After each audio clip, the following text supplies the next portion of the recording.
श्री स्वामी समर्थ. स्वामी महाराज तुमच्या सर्व चांगल्या इच्छा पूर्ण करो ही स्वामींच्या चरणी प्रार्थना करते आणि आजच्या या नवीन व्हिडिओला सुरुवात करते.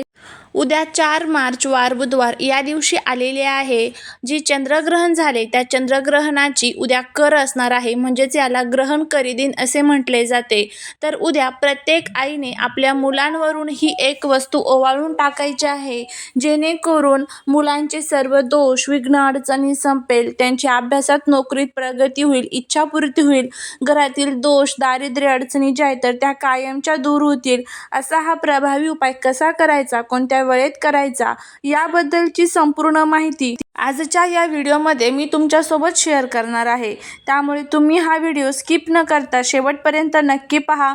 जर तुम्ही या चॅनलवरती नवीन असाल तर चॅनलला सबस्क्राईब करा आणि अशीच माहितीपूर्ण नवनवीन व्हिडिओ पाहण्यासाठी बेल आयकॉनलाही प्रेस करा, म्हणजे जेव्हा कधी मी नवीन व्हिडिओ अपलोड करेल त्याचं नोटिफिकेशन सर्वात अगोदर तुम्हाला भेटेल आणि तुम्ही एक पण व्हिडिओ मिस करणार नाही. त्याचबरोबर कमेंटमध्ये जय माता लक्ष्मी लिहायला अजिबात विसरू नका, जेणेकरून माता लक्ष्मीची तुमच्या कुटुंबावर मुलांवर अगदी भरभरून अशी कृपा होईल. जो ग्रहणचा करी दिन असतो तो सर्वात महत्त्वाचा दिवस असतो. करी दिनाच्या दिवशी काही महत्त्वाचे नियम आपल्याला पाळायचे असतात. आता त्यामध्ये कोणकोणते नियम आपल्याला पाळायचे असतात? ग्रहणाची जी कर असते या दिवशी चुकूनही आपल्या घरामध्ये किरकिर भांडण कटकट होणार नाही याची आपल्याला काळजी घ्यायची असते. कारण असं म्हणतात, जर करीच्या दिवशी आपल्या घरामध्ये किरकिर झाली तर वर्षभर आपल्या घरामध्ये भांडण कटकट जी आहे तर ती होत असते. चुकूनही या दिवशी आपल्याकडनं किंवा आपल्या घरातील व्यक्तीकडनं कोणाचाही अपमान होणार नाही याची आपल्याला काळजी घ्यायची आहे. त्याचबरोबर आपल्याला उद्या आपल्या घरातील जे काही फरशी आहे तर ती पुसत असताना त्यामध्ये हळद मीठ गोमूत्र टाकून आपली फरशी व्यवस्थितपणे क्लीन करून घ्यायची आहे. त्याचबरोबर आपल्या आजूबाजूला अनेक प्रकारची लोक राहतात, कोणाच्या मनामध्ये आपल्याबद्दल काय भावना हे आपल्याला माहीत नसतं. त्यामुळे शत्रू असेल तुमचा मित्र असेल या दिवशी चुकूनही कोणाशी वादविवाद आपल्याला घालायचा नाहीये. हे छोटे छोटे नियम जे आहेत तर ते आपल्याला पाळायचे आहे. त्याचबरोबर या दिवशी चुकूनही घरामध्ये किंवा बाहेर जाऊन तुम्हाला नॉनव्हेजचं सेवन जे आहे तर ते चुकूनही करायचं नाहीये आणि आपल्या मुलांना सुद्धा वाईट अपशब्द जे आहे तर ते बोलायचे नाहीये, भांडण करायचं नाहीये. या गोष्टी आपल्याला ग्रहणाच्या करी दिनाच्या दिवशी पाळायच्या असतात आणि या गोष्टी जर आपण पाळल्या तर नक्कीच आपल्याला याचा चांगला फायदा जो आहे तर तो होत असतो. आता हा उपाय आपल्याला कसा करायचा आहे ते आपण बघूया. जर तुम्हाला हा व्हिडिओ आवडला तर कमेंटमध्ये जय माता लक्ष्मी लिहायला अजिबात विसरू नका.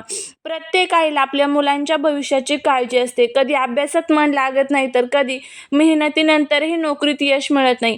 अशा वेळी ज्योतिषशास्त्रात सांगितलेले काही छोटे पण प्रभावी मुलांमधील दोष दूर करता येतील, अशा त्यांना यशाच्या शिखरावर नेण्यास मदत करता येतील असे काही प्रभावी उपाय सांगितले जातात, जे प्रत्येक आईने करायचे असतात. उद्या म्हणजेच बुधवार आहे आणि बृहस्पती म्हणजेच गुरु यांच्या शुभ प्रभावाखाली असल्याने बुद्धी आणि भाग्याची साथ मिळवण्यासाठी हा काळ सर्वोत्तम आहे. मुलांच्या पत्रिकेतील दोष दूर करण्यासाठी आणि त्यांना अभ्यासात व नोकरीत यश मिळवून देण्यासाठी उद्या बुधवारी प्रत्येक आईने आपल्याला हा उपाय जो आहे तर तो करायचा आहे. बघा काय होतं, मुलं अभ्यास करतात पण त्यांचा अभ्यास केलेलं जे आहे तर ते लक्षात राहत नाही किंवा मग अशा अडचणी येतात ना, खूप उच्च प्रतीचं शिक्षण घेतात पण तरीही त्यांच्या जीवनामध्ये अनेक प्रकारचे दुःख आणि संकटे असतात. त्याचबरोबर अनेक प्रकारच्या दोषांचा सामना करावा लागत असतो आणि कधी कधी तर मुलांमध्ये आपल्याला हट्टीपणा चिडचिडपणा तापटपणा अशा समस्या जाणवतात. मुलं सतत आजारी पडतात, मोठ्यांचं आईवडिलांचं ऐकत नाही, मुलांमध्ये आईवडिलांमध्ये सतत भांडण होत असतात आणि सर्वात महत्त्वाचं म्हणजे माझा मुलगा किंवा माझी मुलगी आता घराच्या बाहेर पडलेली आहे तर ती सुखरूप घरी यावी, तिच्यावरती किंवा माझ्या मुलावरती कोणत्याही प्रकारची अडचण येऊ नये, कोणत्याही प्रकारचं विघ्न येऊ नये, हे सर्वात महत्त्वाचं आपल्या मनामध्ये असतं.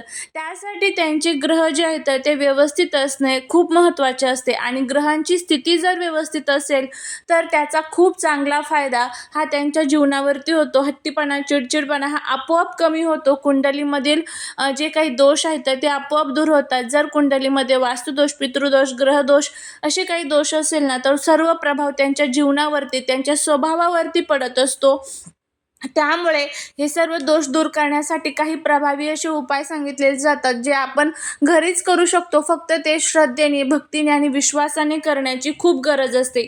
मनामध्ये कुठेही किंतु परंतु येऊन न देता अगदी विश्वासाने जर तुम्ही हा उपाय केला, तर याचा तुम्हाला खरंच खूप छान फायदा जो आहे तर तो बघायला मिळेल. आता जर घरामध्ये आईला सुतक पिरियड्स असेल, तर घरातील इतर व्यक्तींनी सुद्धा हा उपाय जो आहे तर ते करू शकता, काही अडचण नाही. जर तुमचे मुलं बाहेरगावी शिक्षणासाठी असतील, तर हा उपाय सुद्धा तुम्ही त्यांच्या फोटोवरनं करू शकता, काहीही अडचण नाही. तर आता हा उपाय मुलांसाठी, मुलींसाठी करू शकता. वयाची कोणतीही प्रकारची इथे मर्यादा नाही. कोणत्याही वयाच्या मुलांसाठी, मुलींसाठी करू शकता.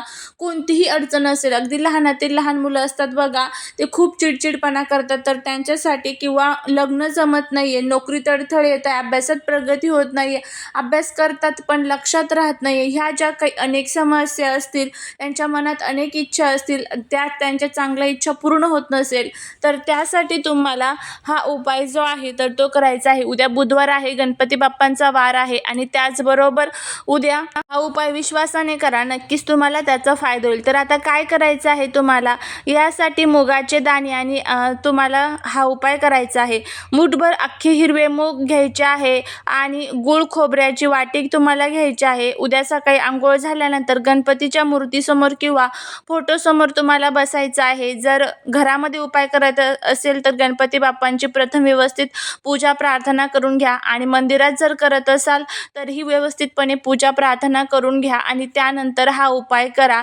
त्यानंतर हिरवे मूग एका लहान वाटीत घेऊन त्यावर आपल्या उजवा हात ठेवा आणि ओम गण गणपते नमः या मंत्राचा 21 वेळेस जप करा.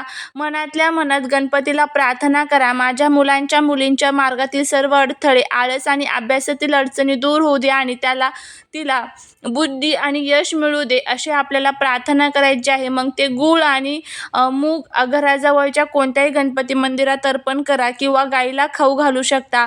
हा उपाय जर तुम्ही केला, तर बुध ग्रह जे आहे तर ते हिरवे मुगाचे प्रतीक आहे, जे बुद्धी आणि वाचेचा कारक आहे. बुद्धीचा दाता आणि विघ्नहर्ता हे गणपती बाप्पा आहेत. या उपायाने मुलांची एकाग्रता वाढते, नोकरीतील अडथळे दूर होतात. त्यामुळे तुम्ही हा उपाय जो आहे तर नक्की करण्याचा प्रयत्न करा.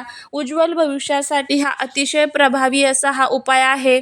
फक्त ज्या वेळेस आपण उपाय करतो त्यावेळेस तो अगोदरच आपल्याला कोणाला सांगायचा नसतो. म्हणजे आपण काय करतो, की आपल्या आजूबाजूची जी लोक असतात ना, तर त्यांना आपण म्हणतो की मी असं उद्या उपाय करणार आहे. पण एक गोष्ट नेहमी लक्षात ठेवा, लोकांच्या मनामध्ये आपल्याबद्दल काय भावना असते हे आपल्याला माहीत नसतं, आणि त्यांची नजर कशी असते आपल्याबद्दल, वाईट आहे की चांगली आहे, आपल्या मुलांच्याबद्दल कसे आहे हे आपल्याला माहीत नसतं. त्यामुळे अगोदरच उपाय कोणालाही सांगायचा नाही आहे. तुम्ही उपाय केल्यानंतर तुम्हाला ज्यावेळेस फायदा होईल त्यावेळेस तुम्ही तो इतरांना नक्कीच सांगू शकता. आता जर तुम्हाला उद्या करणं जमलं नाही, तर पुढच्या एखाद्या बुधवारी जरी तुम्ही हा उपाय केला तरी सुद्धा चालू शकेल. करून बघा, तुम्हाला याचा खूप चांगला फायदा होईल. झालेली सेवा ही महाराजांच्या चरणी रुजू करते. जर तुम्हाला हा व्हिडिओ आवडला असेल तर लाईक, शेअर आणि सबस्क्राईब करायला विसरू नका. भेटूया पुढच्या एका छानशा नवीन व्हिडिओत नवीन माहितीसोबत. श्री स्वामी समर्थ.